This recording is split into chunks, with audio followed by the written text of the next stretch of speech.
Typhoid's a terrible thing. It's nothing to fool around with.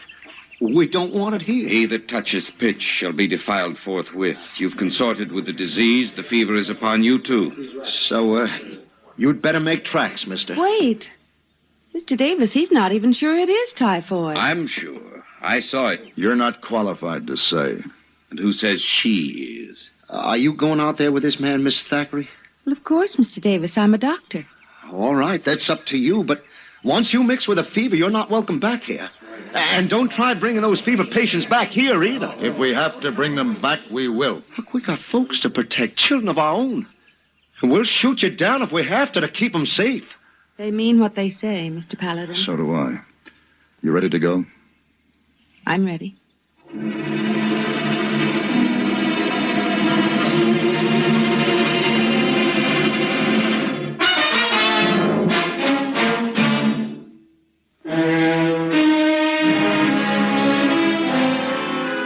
I guess perhaps I wasn't used to the idea of a woman doctor myself, especially one as pretty as Phyllis Thackeray.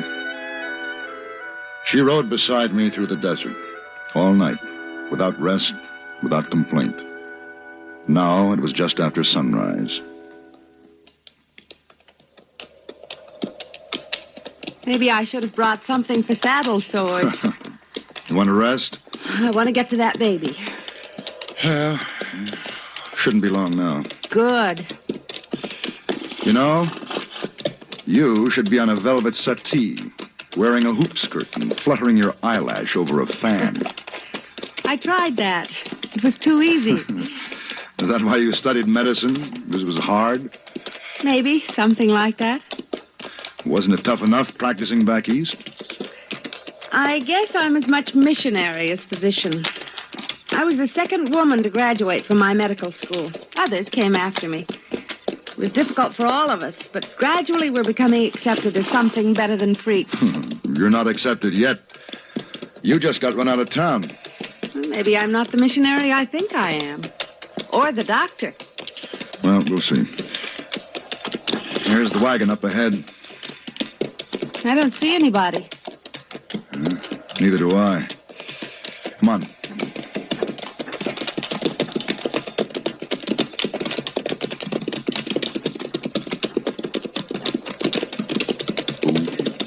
Una.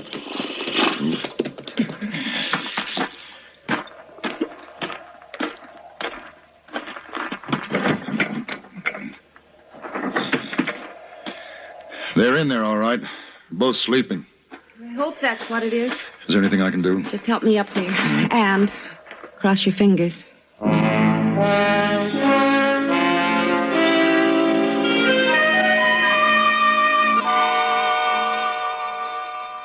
Doctor, coffee's ready.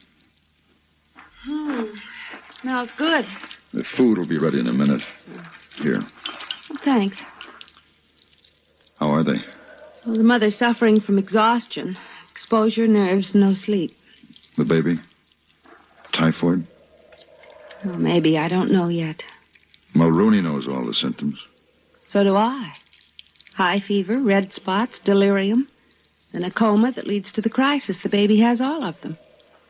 Still, it could be something else. But whatever it is, I can't do much for her in this wilderness. You want to take them back to town? Yes. You know what that means? Yes. It's necessary, medically? Yes.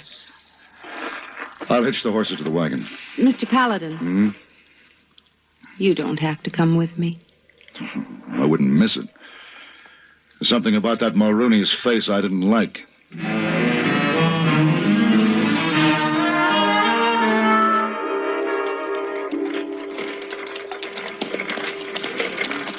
All right. Stop that wagon right there. Don't come no farther. They have guns, Mr. Paladin. I'm going to try to talk some sense into their heads. Here, hold the reins.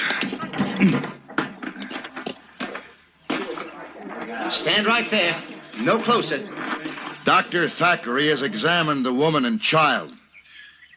The woman has no signs of typhoid. Her child is diseased. The doctor isn't sure the baby has typhoid. I'm sure. That baby needs treatment. Now, Mr. Davis, you're a sensible man. Are you going to let Mulrooney sentence a woman and child to death? We'll bring what you need out to you. But you ain't bringing them into town. They'll be completely isolated in the doctor's office. Paladin, they're sick, and we can't take the chance. We've got to protect us. They're not as sick as you people. Now, you may be able to keep them out of this settlement. But you'll carry your own sickness with you wherever you go. You'll die again every time you see a baby smile. We've got our own kids to think about. How do your children cry when they're sick? Any different from that baby? Suppose it was your child crying like that. Would you send it to the desert to die? Now listen to me, all of you. I'm driving that wagon to the doctor's office, and don't you try to stop me. If you need a doctor, you know where she'll be. We won't let you do it, Paladin. We won't let you bring disease and pestilence into our midst. I'm afraid they'll use those guns, Mr. Paladin. Get back there with Mrs. Benson. Both of you lie flat. You going to try it? Go on, get back.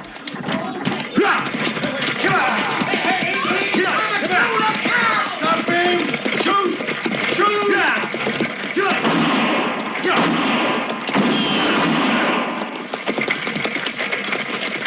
Mr. Paladin, are you all right?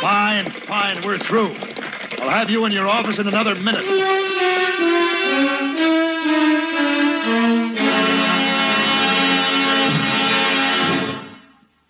CBS Radio will score another goal on New Year's Day, as most of these same stations bring you our play-by-play broadcasts of the two year-end football classics, the Orange Bowl and Cotton Bowl games. From the Orange Bowl, CBS News sports experts will call the thrills in the Oklahoma-Syracuse contest. Syracuse will be making its second appearance at the Orange Bowl this year with an 8-1 record. Sporting a 9-1 record, Oklahoma will make its fourth appearance. There'll be plenty of excitement at the Cotton Bowl, too, where Texas Christian will be battling it out with the Air Force Academy. The Texans have made it with an 8-2 this year, and the Air Force Academy is the Cinderella team of college football, with 9 wins, no losses, and 1 tie to date. No matter where you go, no matter what else you're doing on New Year's Day, here's CBS Radio's on-the-spot broadcast of the Orange Bowl and Cotton Bowl games.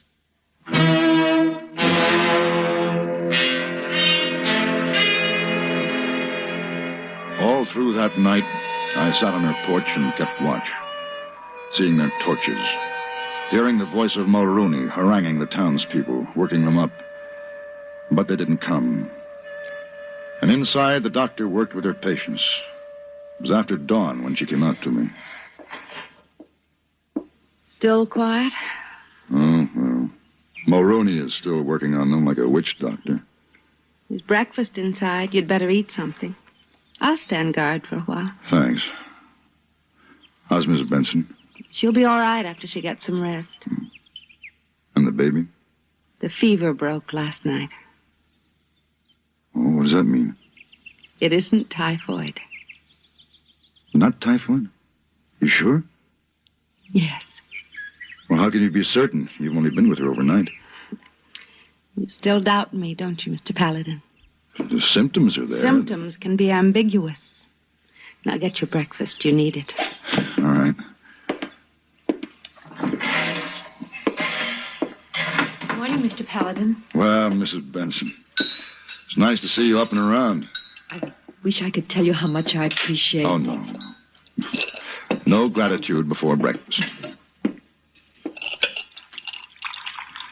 Baby's better, huh? Yes, much better. Miss Benson, why does Mulrooney hate you so much? My husband died early on the trip.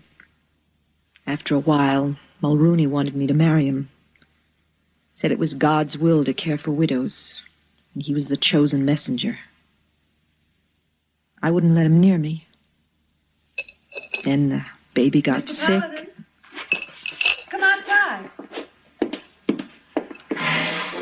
What is it? They're coming. Look. I'll handle them. Go inside with Mrs. Benson. No, maybe I can help. You take care of your patients. You may have some new ones. I want to stay. All right, but stand back. That's far enough, Mulrooney. This torch is the fire of truth and justice, Paladin. It will burn away the seeds that Clara Benson has spread among us. It will scourge the disease from our souls and bodies and purify these homes again. The only disease is in you, Mulrooney. Mrs. Benson is well, and the baby is out of danger. Lies! In the very face of judgment. Mulrooney, I'm giving you 15 seconds to drop that torch and call off those rifles. The flames of the just will banish this scourge. Let the fires rage in the land of... You have 10 seconds. Wait! Listen, all of you. That baby never had typhoid fever. Don't believe her. I saw the child raging with fever, livid with rash. That rash was measles! 3-day measles! You're lying. 3-day measles, Mr. Mulrooney. And you left them to die because of it. Mrs. Benson, bring the baby out. No, it's not true. You're trying to humiliate me, to belittle me. You'll see. All of you. The fever is down. The rash has faded. Her eyes are bright. There, look. Look at her, Mulrooney. You can kill people with hate, but not with 3-day measles. Mulrooney, 3-day measles. Stop! Stop it! You can't laugh at me! Stop! Paladin! Mulrooney, don't be a fool. I'm going to kill you, Paladin. I'm going to laugh at your grave.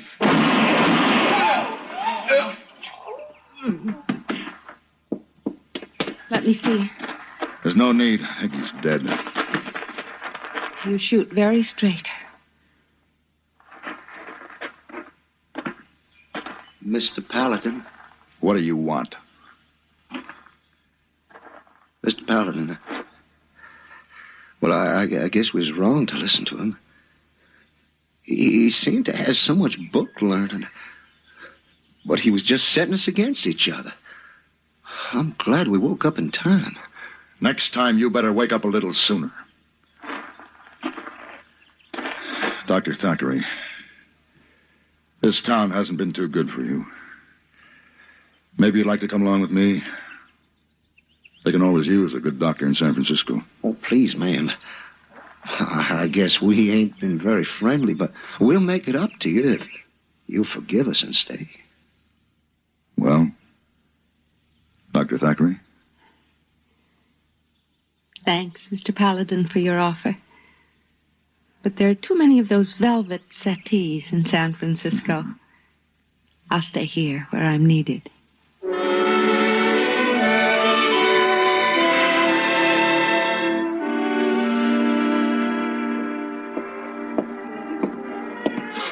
Oh, good afternoon, Mr. Paladin. Good afternoon, hey boy. You get in late last night. Sleep all day. Now up and feeling fine. I do indeed. Oh, you have good time with Lady Cleo? Lady Cleo? Lady who sent for you, you know.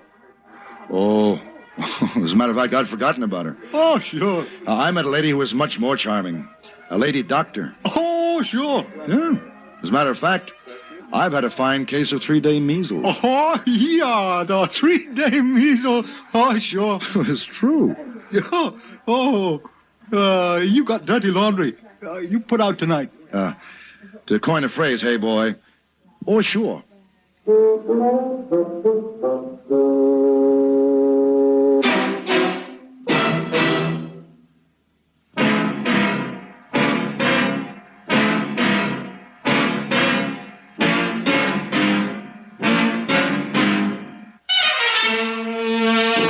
Have Gun Will Travel.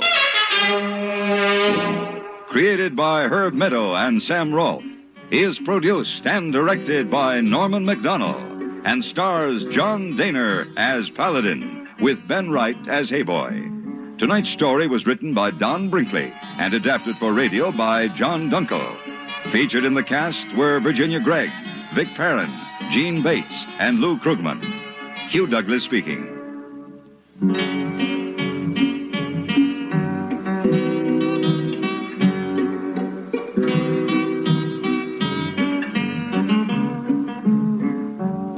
Join us again next week for Have Gun, Will Travel.